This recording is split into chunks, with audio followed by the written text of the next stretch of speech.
कांड भले ही उत्तर प्रदेश में हुआ है, लेकिन इस पूरी घटना को जिस तरह से राजनीतिक दलों ने उठाया है, क्या उसका असर आने वाले विधानसभा उपचुनाव में मध्य प्रदेश की सत्ता पर काबिज बीजेपी पर पड़ सकता है? ये सवाल इसीलिए उठ रहा है क्योंकि कांग्रेस ने इस पूरे मुद्दे पर बीजेपी को जमकर तो घेरा ही, फिर पिछले विधानसभा चुनाव में एससी बाहुल्य सीटों पर बीजेपी का प्रदर्शन भी उसका साथ देता नहीं दिख रहा है। निश्चित तौर पर जिस प्रकार से जो हाथरस की घटना है, या बात करें तो मध्य प्रदेश के अंदर खरगोन में भी एक दलित महिला के साथ घटना हुई, होशंगाबाद की पिपरिया में घटना हुई, लगातार दलितों से उत्पीड़न की घटनाएं मध्य प्रदेश में बढ़ रही है। दलित महिलाओं पर अत्याचार की घटनाएं बढ़ रही है, दलित किसानों के ऊपर अत्याचार की घटनाएं सामने आ रही है। तो लगातार दलित वर्ग से अन्याय की घटना शिवराज सरकार आते ही बढ़ गई है।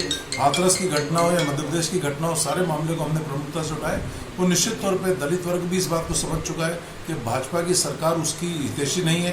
भाजपा सरकार में दलितों पर उत्पीड़न की घटनाएं बढ़ती है। तो निश्चित तौर पर चुनाव में इस चीज़ का दलित वर्ग इस सब चीज़ों पर संज्ञान लेते हुए और यह ध्यान रखेगा कि कौन सी पार्टी उसकी हितैषी है और कौन सी पार्टी विरोधी है, उस आधार पर अपना मत देगा। निश्चित रूप से जनता में ये मैसेज है कि लोकतंत्र की हत्या की गई और जनप्रतिनिधियों खरीद फरोख्त करके सरकार गिराई गई।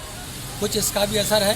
दूसरा, जो SC ST OBC के ऊपर अन्याय अत्याचार हो रहा है, इसका भी इस चुनाव में असर रहेगा। देखिए, मध्य प्रदेश में शिवराज जी के मुख्यमंत्री बनने के बाद 2005-06 से लगातार जितने भी चुनाव हुए हैं, अनुसूचित जाति के लोगों ने, जनजाति के लोगों ने भारतीय जनता पार्टी को बड़ी तादाद में वोट किया है। मध्य प्रदेश का ट्रेंड बदला है। दलित आदिवासी भाजपा को वोट करने लगा है।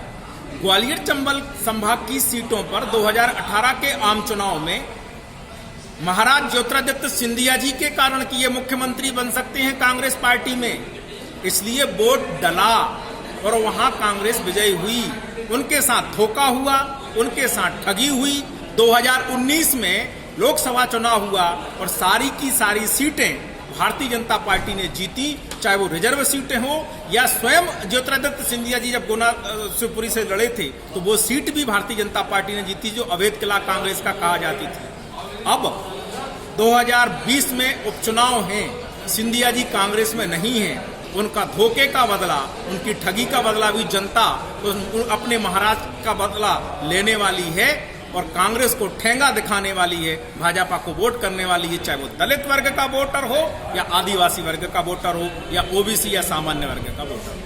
2018 के विधानसभा चुनाव में दलित बाहुल्य सीटों पर बीजेपी को मुंह की खानी पड़ी थी और अब हाथरस घटना पर कांग्रेस का लगातार हमलावर होना इस बात के संकेत हैं कि आने वाले उपचुनाव में 28 सीटों में से 9 दलित बहुल सीटों पर कांग्रेस का पलड़ा बीजेपी पर भारी पड़ता दिखाई दे रहा है। कैमरा पर्सन कमलेश व्यास, विपिन श्रीवास्तव, भोपाल, न्यूज़ 24।